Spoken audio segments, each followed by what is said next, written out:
Hello spooky friends, if you're new here, welcome. My name is Keisha and today I'm going to be talking about all of the spooky middle grade books on my TBR.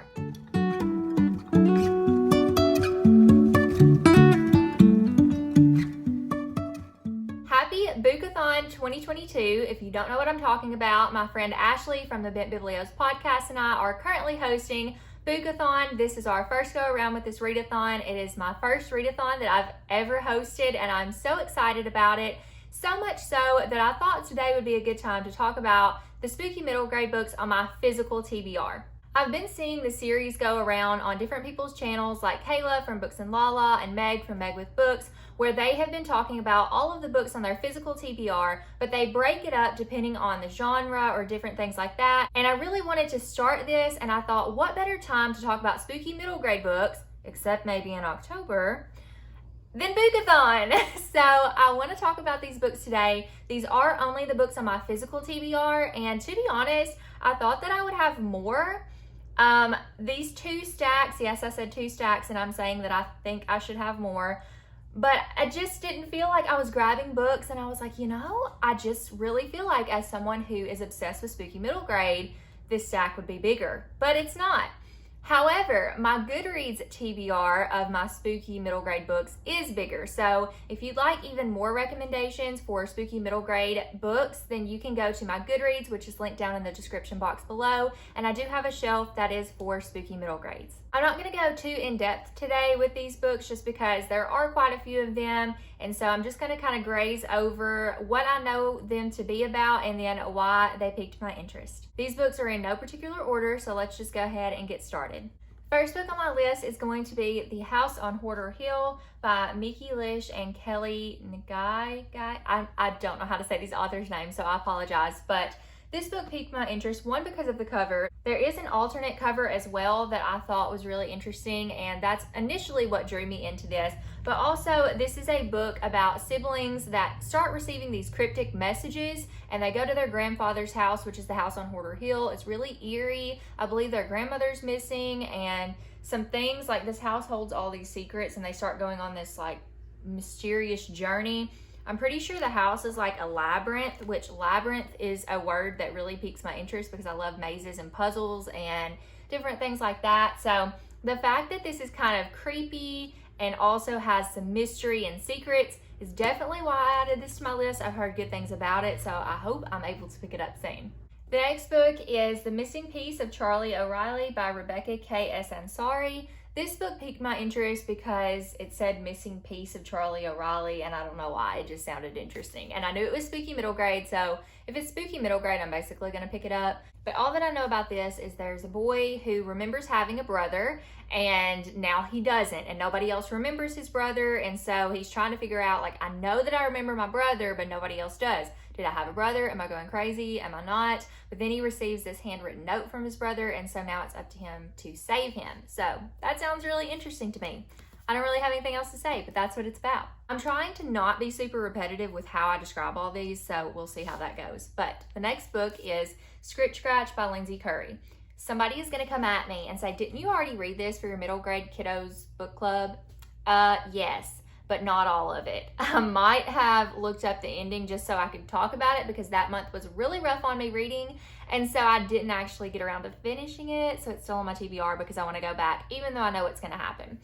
Lindsay Curry writes these spooky middle grade books that are kind of like historical in terms. So this one talks about Chicago, and in Chicago there are these like ghost legends, and she bases these stories around, I think all of her books are based around these ghost stories or legends in Chicago. So I think that's really interesting. This one started out really spooky, and I know it's going to be a good one. I really like her writing. I just need to finish this book. I have read another one of her books, which was The Peculiar Incident on Shady Street, and I enjoyed that one. So this one was even spookier. So I definitely need to pick it up. I know that it's about this girl whose dad runs this bus tour, and she ends up seeing somebody on the bus tour, and I think it's a ghost, and maybe she's gonna be haunted. I don't know, but like I said, I didn't get around to finishing it, but it does definitely pique my interest. Then I have Shadow School Archimancy by J.A. White. I picked this one up because J.A. White wrote Night Books, and I really enjoyed that book. And also, this is a book about a school, and I like the thought of it being set at a spooky school. Then I found out also that you've got this really beautiful Under the Dust Jacket cover where you've got all of the real people here, and when you undo it, it's like the ghost, and it goes all the way around the book. It's absolutely gorgeous. I don't really remember what this is about, except this girl goes to the school and I think she can see the ghost, but nobody else can. I'm not really sure, but I mainly picked it up because J.A. White and Ghost School. Then I have another Lindsay Curry book, which is What Lives in the Woods. This is the most recent book she has published, and all I know is there's something creepy in the woods, and it's watching this girl, and it's this manor, and I don't know anything else about it. I can't remember, but this is probably, out of all the descriptions of all the books of hers, this is probably the one that intrigues me the most. So I really would like to read both of these before her new book comes out in the fall. I'm not really sure when. I think it's August or September, but it's The Girl in White or something like that. So I'd really like to read these before that one comes out. You're probably going to notice some of these books are on my BOOKATHON TBR, but I'm going to go ahead and mention them now because while I'm recording this video, I haven't read them yet. So right now they're still on my physical TBR. So the next one is Strange Star by Emma Carroll. I picked this one up because I want to read all of Emma Carroll's books, and I didn't realize this was a spooky one because she typically just writes historical fiction. And while this is still historical, it is still Gothic, thriller, spooky-ish, and it follows this girl who turns up at this house, this manor in the woods, and something is chasing her or after her, and I think this has elements of Frankenstein. So I'm very excited to read this. This is our group read for BOOKATHON, so I'm probably currently reading this as we speak. Another book on my list for BOOKATHON is The Clackety by Laura Simpf. The author so kindly sent me this book, and y'all, I teared up because I had no idea. Like, I thought she might sign it, but she actually personalized it, and it says Keisha with gratitude from one spooky story fan to another. And this just made my whole life because this is one of my most anticipated spooky books of this year, so I'm very excited to be reading it for BOOKATHON. It is about this girl whose Aunt Des goes missing, and she has to go and rescue her from the Clackety, and I'm pretty sure there's some deal making that goes on as well. I'm so excited to read this because, which again, I'm probably reading it as we speak, but I've flipped through here and seen some of the illustrations throughout, and I am sold. I mean, you give me illustrations in a spooky middle grade book, and you've immediately upped the stakes for me. I'm probably gonna love it. I'm very excited to read this one. It's super spooky, so just so glad to have this.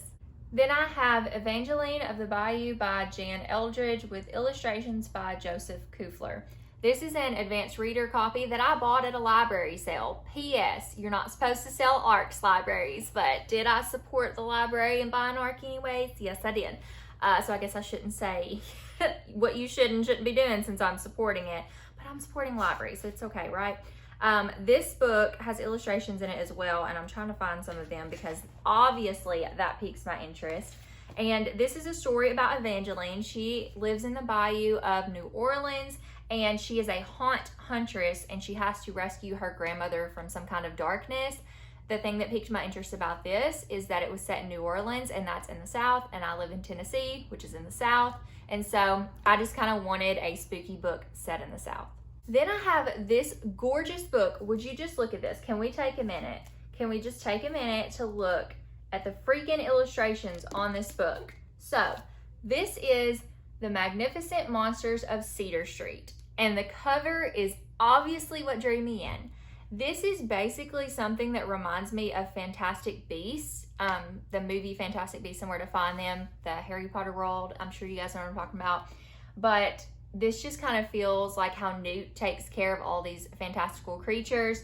This girl and her dad takes care of all these fantastical creatures. Also, she has a Zuppy, which is a zombie puppy, and I'm here for it. But then one day her dad goes missing and she doesn't know where he's at. So with the help of this baby dragon and this zombie puppy and her new friend, they are trying to figure out what happened to her dad. But I'm just here for all the magical, mystical creatures, and that's basically why I picked this one up. A book that you have seen on my TBR many, many times already, I'm sure, is The Cavendish Home for Boys and Girls by Claire Legrand. I seriously think I'm going to love this book. It also has illustrations throughout as well. I really think I'm gonna like it. I just haven't picked it up yet, and I think it's because the font is just a little bit small, and so I don't know if I'm going to. Oh my gosh, how creepy is that? Sorry if this is a spoiler, but like, that's super creepy.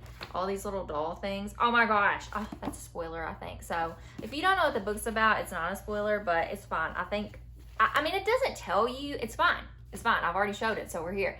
This is a book about a girl who is like the perfect girl, quote unquote. She thinks she's the perfect girl, and she can't stand messes, but she ends up befriending a boy who is a mess, and then he goes missing, and she feels like all these roads end up leading to the Cavendish Home for Boys and Girls, because not only has her friend gone missing, but all these other people go missing.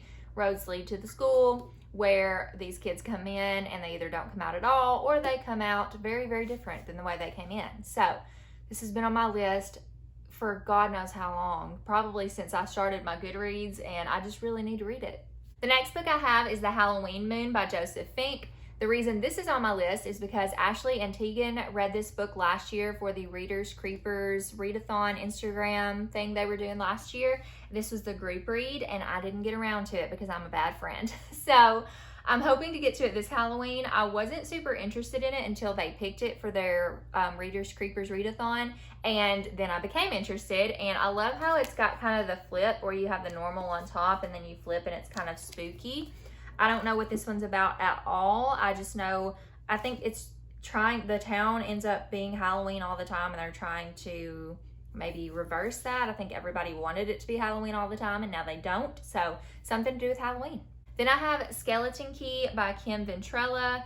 This one is so cool because I'm not gonna be able to do this good on camera, but it's got this little skeleton, like, I don't know if you can even see that, but it's one of those flip book things. I don't know if I'm in frame or not, but it's a little flip book where it's got the little skeleton over here. I hate that I'm doing that though, because it's like bending the book, but it's really neat. I don't know what it's about. It's a brother and sister, I think, and the sister ends up, I don't even know if it's a brother and sister, so I'm sorry if I'm telling you this wrong because I'm not reading the synopses, but this girl finds this bone by this tree, and then the bone ends up growing into a skeleton, and the girl gets sick, and the brother's trying to figure out what's wrong. It's short, it was spooky, I picked it up. Then I have Two Girls, a Clock in a Crooked House by Michael Poore, and I actually forgot that this was spooky because it doesn't really look to be a spooky book. But it says, in a house in the woods, there's a clock that glows green, waiting to take them somewhere or somewhen. And it says it's not possible for Amy to see spirits. She does. It's not possible that Amy and Moo can communicate using only their minds. They do. It's not possible to time travel. Yet. And it's definitely not possible that witches exist. Seriously?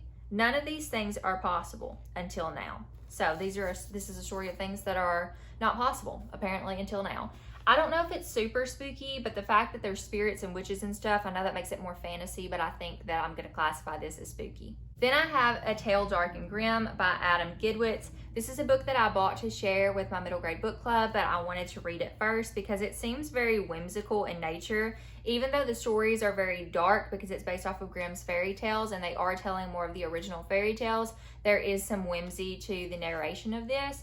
I don't know anything about it except that it's exploring Grimm's fairy tales. I know it's the first book in a series. I doubt that I'll continue the series unless this just blows me away, but I am still intrigued to check it out. The next book I have is 13s by Kate Alice Marshall. I picked this up because Kate Alice Marshall wrote the book Rules for Vanishing, which I haven't read yet, but I really, really want to, and I feel like if I read that, which that's why I haven't read this one yet, but if I read that and like it, then I'm really gonna like this one. I actually have 3 of her books, and I haven't read any of them yet because I have problems. But anyways, I think this one looks really interesting. There's a creepy man on the cover with red eyes and this wolf with red eyes.